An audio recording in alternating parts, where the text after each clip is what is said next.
Estos son mi declaración de conflicto de interés.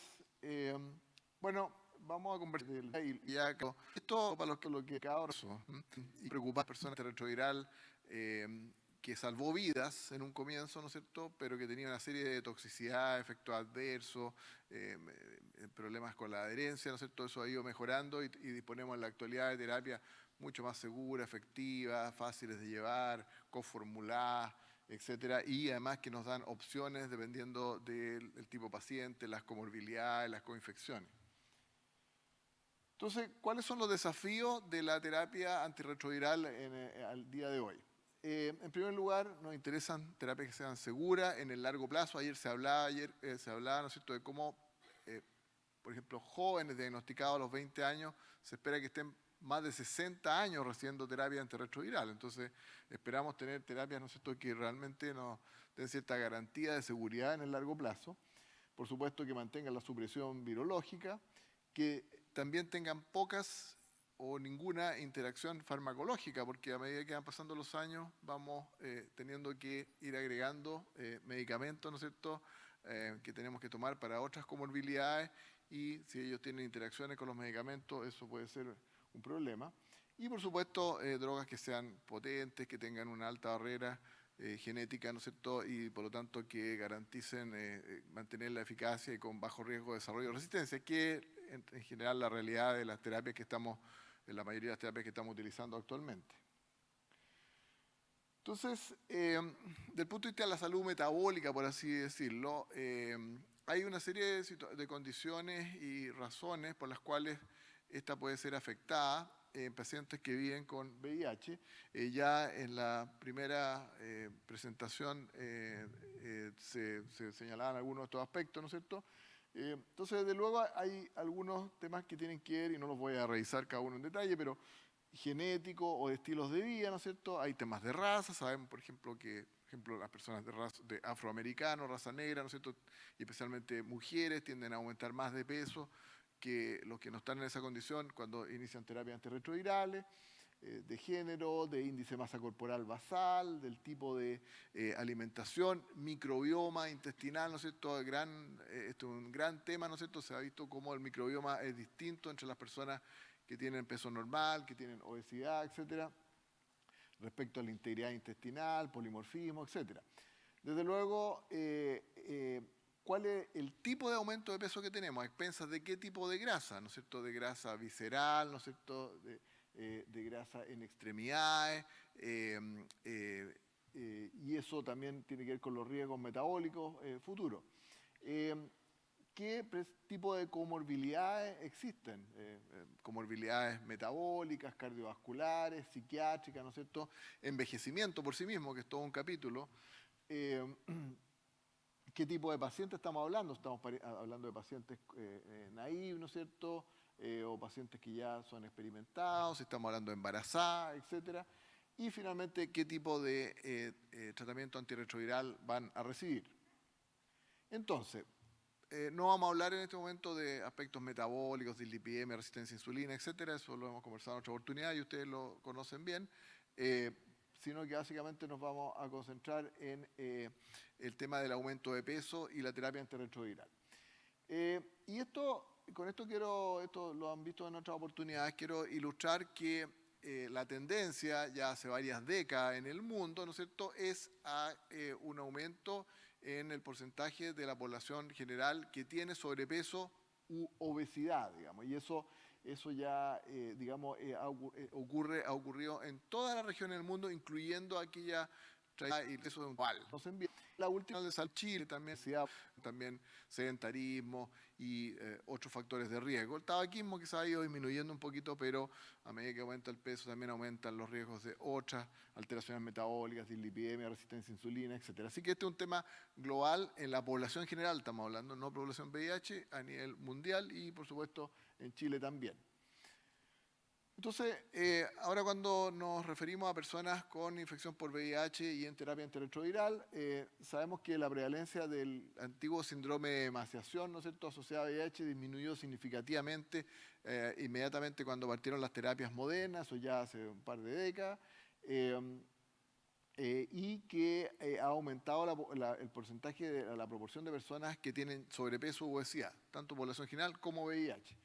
Y una de las razones más importantes es este ambiente que se ha llamado obesogénico, ¿no es cierto?, en el que vivimos actualmente, que tiene que ver con el tipo de alimentación, el mayor sedentarismo, etcétera, y todas las condiciones que ustedes conocen.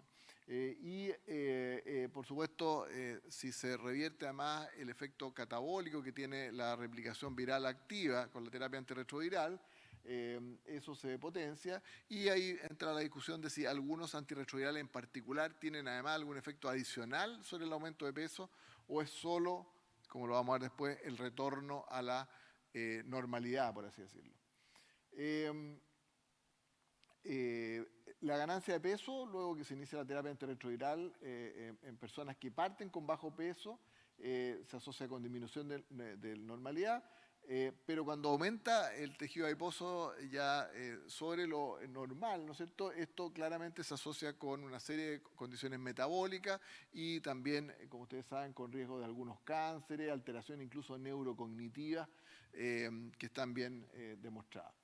A propósito de lo que se comentaba también en la primera presentación, el aumento de adiposidad por sí mismo, además del VIH, ¿no es cierto?, se asocia con también un estado de inflamación sistémica persistente, ¿no es cierto?, que aumenta riesgos como por ejemplo los cardiovasculares.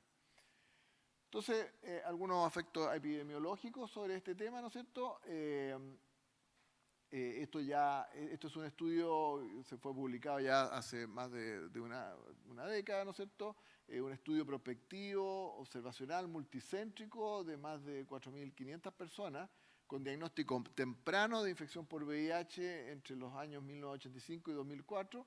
Y en esa época, ¿no es cierto?, de los pacientes analizados ya solamente 2% partían con bajo peso, y el 37% eran sobrepeso y 9% eran ya obesos, ¿no es cierto? ¿Cuáles fueron los predictores de mayor aumento de peso? Y eso es lo que se sigue viendo hasta el día de hoy. Es pacientes que tengan infección más reciente, bajo índice de masa corporal al momento del diagnóstico, recuento de CD4 bajo, carga viral elevada, ¿no es cierto? Y ausencia de SIDA. El uso en este estudio de inhibidores de transcriptasa reversa nucleósidos se asoció con menor incremento de peso. Entonces, eso es lo que, fíjense, en esos años, ¿no es cierto?, como el peso al inicio, antes de iniciar la terapia antirretroviral, fue subiendo. O sea, digamos, las terapias partieron ya con pesos cada vez mayores, en parte por la situación epidemiológica general y en parte porque los diagnósticos se fueron haciendo más tempranos también. Aquí una mirada rápida de algunos ensayos clínicos que ya ustedes conocen bastante bien, ¿no es cierto? Y focalizado este análisis básicamente en los temas de peso, no de eficacia ni otros temas que ya son bien conocidos. Este es el estudio, digamos, agrupado de Gemini 1 y 2, ¿no es cierto?, de dolutegravir 3-TC versus dolutegravir TDF-FTC, ¿no es cierto? Y se ve que el aumento de peso es mayor en el grupo de pacientes que recibían dolutegravir 3-TC versus dolutegravir, y aquí preciso que el tenofovir que se utilizaba en este estudio era tenofovir disoproxil fumarato. Eso es importante que lo tengamos presente. Las eficacias virológicas, esos fueron similares, o sabemos, pero desde el punto de vista del peso, el incremento fue un poco mayor a las 144 semanas en los que estaban en la rama dolutegravir 3-TC. Estudio, este es el mismo, digamos, Gemini, ¿no es cierto?, en un seguimiento de más largo plazo. Como les digo, el aumento de peso es un poco mayor que en la otra rama. Y este otro estudio Tango, ¿no es cierto?, de Switch, los pacientes en que se compara con regímenes que contienen ahora tenofovir alafenamida y no disoproxil. Fíjense que el incremento de peso es más o menos similar en ambas ramas. Este es otro estudio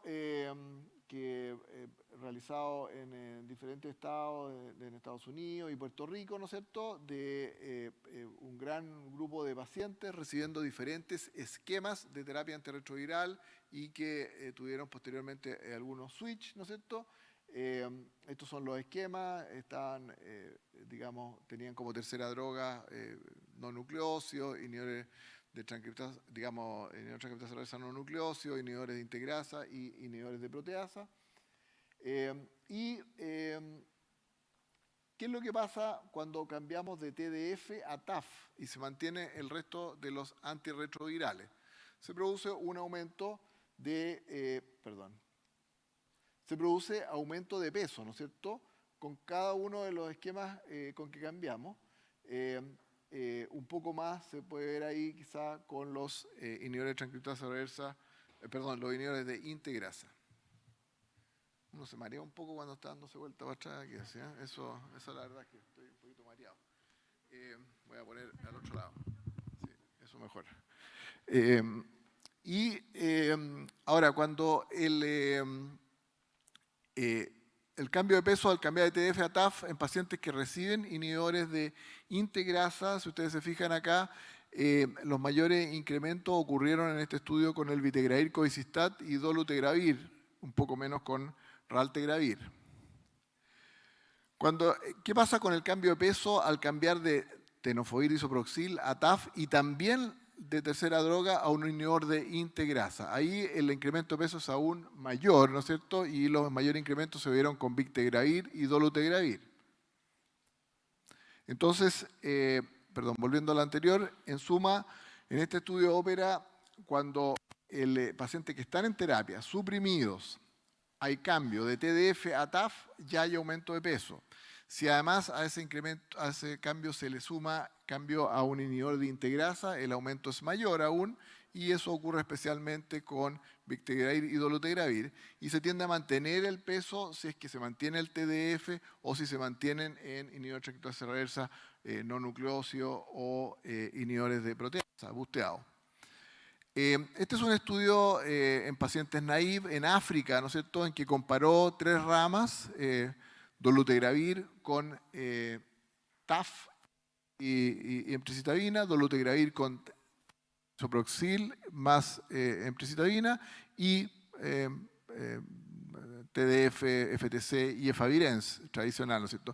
Las eficacias desde el punto de vista virológico fueron similares, pero el incremento de peso fue mayor en los grupos que recibían Dolutegravir, especialmente con TAF y especialmente en mujeres.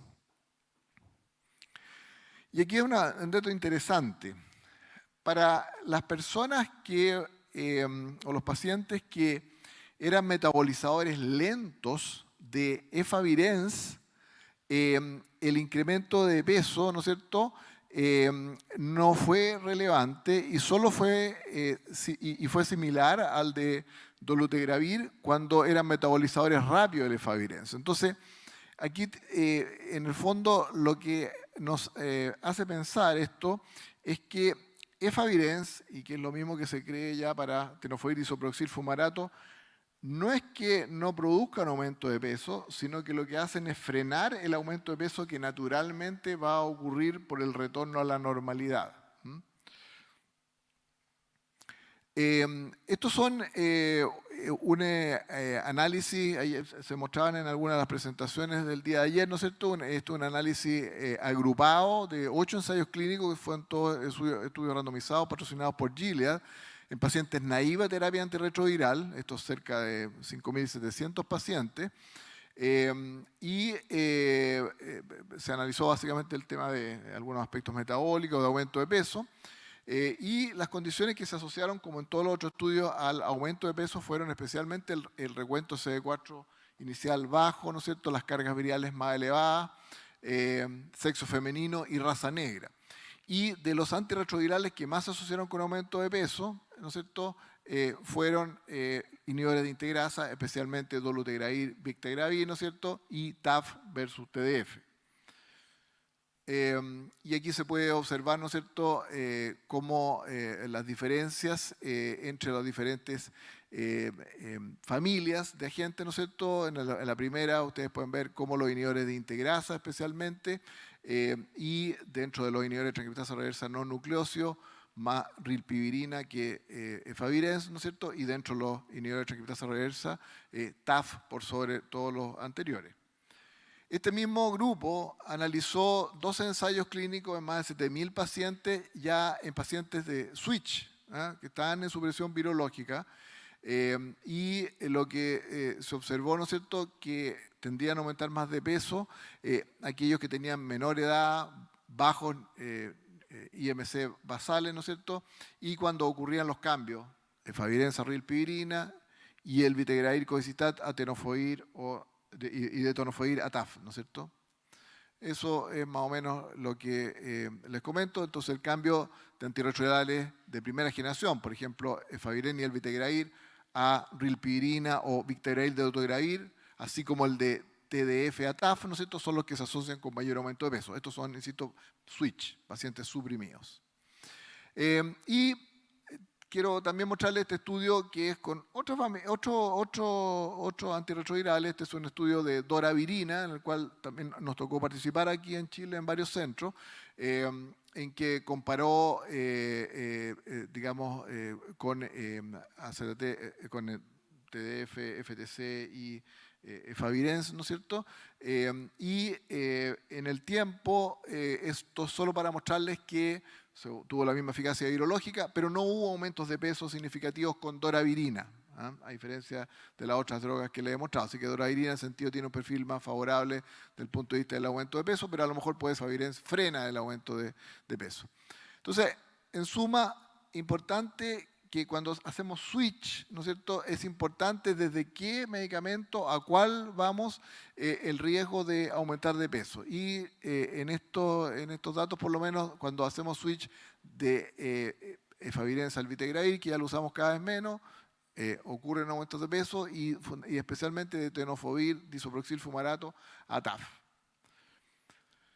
Entonces, ¿es esto efecto de los antirretrovirales o es realmente solo un retorno a la normalidad? En el mismo estudio Advance, digamos de Sudáfrica, ¿no es cierto?, se ve cuál es la tendencia en la población de mujeres, por ejemplo, VIH negativas, y la tendencia en el peso, y lo que ocurre en el estudio de aquellas que tenían VIH y que están recibiendo terapia, y lo que se observa es que más bien las que tienen infección por VIH tienden a tener pesos más bajos que la población general, y lo que hacen es tender a acercarse a la normalidad que tienen grupos similares, comparables, ¿no es cierto?, en edad, pero VIH negativos.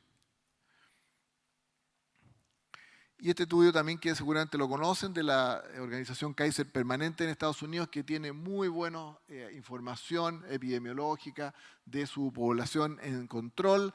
Aquí compara personas viviendo con VIH con una base de datos de personas equivalentes en edad, sexo, ¿no es cierto?, más de 138.000 personas.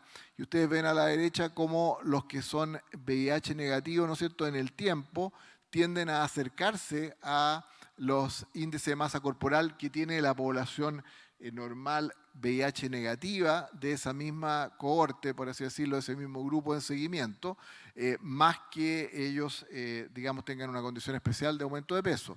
Y aquí ustedes se fijan cómo las curvas son bastante paralelas, ¿no es cierto?, entre los VIH negativos y VIH positivos en el tiempo. Estamos hablando de 12 años de seguimiento. 12 años de seguimiento. Y por último, este estudio ya lo comentábamos ayer, el estudio STAT de inicio rápido, ¿no es cierto?, con dolutegravir 3TC, cómo se produce cierto aumento de peso y que tiende a ser mayor en personas con cargas virales más elevadas o CD4 más bajos, que en general son los que parten con pesos más bajos. Esto finalmente, para recordarles, también lo comentábamos ayer, ya seguimiento a 240 semanas que hay de estos estudios pivotales, ¿no es cierto?, de vitegravir, FTC, TAF, ¿no es cierto?, comparado con dolutegravir, abacair 3TC, o con dolutegravir, TAF, digamos, emtricitabina, no voy a entrar en todos los detalles, pero decirles que entre las dos ramas, ¿no es cierto?, entre los que están con Victegravir y dolutegravir, no hay grandes diferencias desde el punto de vista lipídico y del punto de vista del peso, y tiende a ser este incremento mayor en los que están con TAF versus que los que están con TDF. Y por último, quiero contarles este estudio reciente que se presentó en IDWeek el año pasado, que es un análisis, una cohorte, un estudio observacional retrospectivo de esta clínica, ¿no es cierto?, en Denver, de personas que inician terapia antirretroviral. Era un estudio relativamente pequeño, poco más de 200 personas, ¿no es cierto?, y que se les siguió, ¿no es cierto?, en el tiempo, y se hizo un análisis a los 2 años de factores que predecían incrementos de peso significativos. Esta era la distribución, ¿no es cierto?, eran 266 pacientes, relativamente jóvenes, ¿no es cierto?, un predominio, un grupo de hispanos y blancos mayoritario sobre afroamericanos, con CD4 de alrededor de 300, ¿no es cierto?, con estos esquemas de tratamiento, ¿no es cierto?, donde habían esquemas con inhibidores de integrasa, pero también con otras familias. Y esto fue lo que pasó en el tiempo, ¿no es cierto? Esto es lo que se observa, ¿no es cierto?, en los que tienden a ganar más peso, ¿no es cierto?, en el tiempo. Perdón, te lo voy a mostrar mejor aquí. Esto es la distribución de la ganancia de peso en los 2 años siguientes, que es de promedio de 3.9%, ¿no es cierto? Y la ganancia tiende a ocurrir especialmente dentro de los primeros meses. ¿Qué factores se asocian especialmente con aumentos de peso excesivos en los 2 años siguientes? Principalmente cargas virales elevadas, ¿no es cierto? Otros factores no tuvieron mayor relevancia, y en particular las familias de drogas antirretrovirales no tuvieron, a pesar que el número no era tan grande como para sacar grandes conclusiones. Y lo que se observa es que el aumento excesivo de peso a los 2 años tiene que ver especialmente con los que suben más de peso durante los primeros 2 meses. Eso es lo que predice mejor, ¿no es cierto?, la ganancia de peso en el tiempo siguiente. Entonces,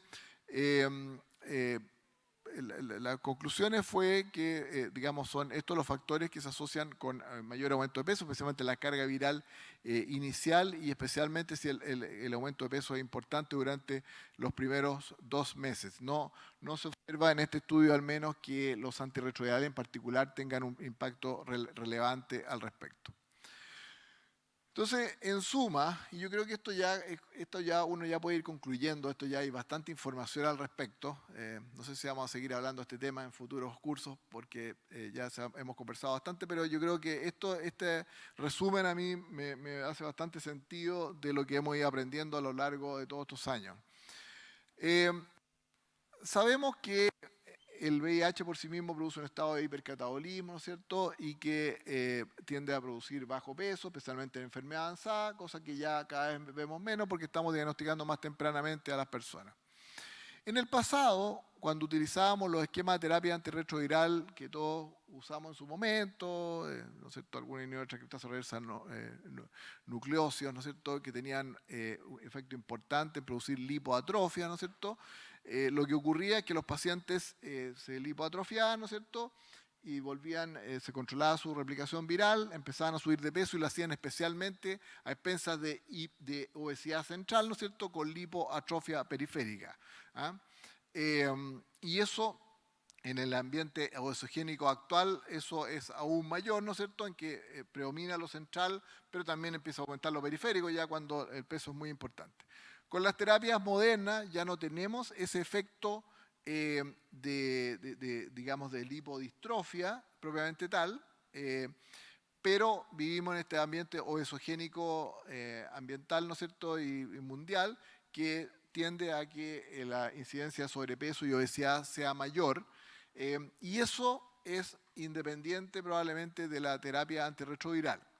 Lo que sí ya sabemos con cierta certeza es que algunas terapias, en particular tenofovir disoproxil fumarato y algunos inhibidores de transcriptasa reversa no nucleósidos como efavirenz, tienden a frenar, por así decirlo, lo que naturalmente va a ocurrir cuando estemos en otro esquema, pero cada vez más discutible si estos otros esquemas, pues, en particular TAF por sí mismo o los inhibidores de transcriptasa reversa, digamos los inhibidores de integrasa, tienen un efecto directo sobre el aumento de... Entonces, ¿qué podemos hacer? ¿No es cierto? Ahí se discutía si personas que parten ya con sobrepeso y obesidad, uno debe ir a tener alguna consideración especial o no con respecto a la terapia antirretroviral. A mí me parece que no, pero sí tenemos que hacer una buena evaluación basal, ¿no es cierto? Y si ya existen condiciones de sobrepeso, obesidad o de alteraciones metabólicas, empezar a intervenirlas tempranamente junto con el inicio de la terapia antirretroviral, y eso incluye, por supuesto, como siempre, la dieta y ejercicio, las terapias farmacológicas que ustedes conocen y otras que son ya más de manejo de especialistas, ¿no es cierto? Pero que todas ellas se pueden utilizar, especialmente con las terapias antirretrovirales modernas. No hay mayor interacción con estos medicamentos y varios de ellos se pueden usar sin problema, pero muchos de ellos ya con apoyo, al menos en mi caso, de nuestros colegas especialistas en el área. Y, por cierto, ya en situaciones más extremas se pueden considerar intervenciones como cirugía bariátrica, ¿no es cierto? Ojo que para algunos antirretrovirales puede alterarse la absorción, lo hemos visto, ¿no es cierto?, con algunos inhibidores de proteasa, con raltegravir, así que ojo cuando se realizan especialmente resecciones, ¿no es cierto?, y que pueden alterar la absorción, así que hay que hacer un seguimiento de carga viral. Y en general, la recomendación general y mi opinión también es que no se considera el cambio de antirretrovirales cuando hay incremento de peso o obesidad, salvo que además aparezcan otros efectos adversos propios de estos medicamentos, porque, como les digo, y eso yo estoy cada día más convencido, esto más bien tiene que ver con un retorno a la normalidad más que un efecto directo de los antirretrovirales. Entonces, en suma, la TAR moderna, que incluye en la mayoría de los casos un inhibidor de integrasa como tercera droga, tiene un claro menor impacto metabólico que esquemas previos, eso ya lo sabemos bien. La prevalencia del síndrome de emaciación disminuyó significativamente y a nivel comunitario y dentro de nuestra población también sigue aumentando la proporción de personas con sobrepeso y obesidad, lo cual tiene que ver particularmente con el ambiente obesogénico que se ve en países de todos los niveles de ingreso, diría yo, pues, por supuesto, especialmente mayor ingreso, pero también en países con menos ingresos también existe alta prevalencia de sobrepeso y obesidad. Y, por supuesto, entonces la reversión de este estado catabólico en ese ambiente va a hacer que estas personas puedan también llegar a tener sobrepeso y obesidad. Yo creo que ya cada vez se discute menos el rol de los antirretrovirales y yo creo que es básicamente retorno a la normalidad. Y el tratamiento, por lo tanto, y el manejo de esto es similar al de la población en general y me parece a mí que hay que comenzar desde el primer día, ¿no es cierto?, con ese enfoque. Muchas gracias.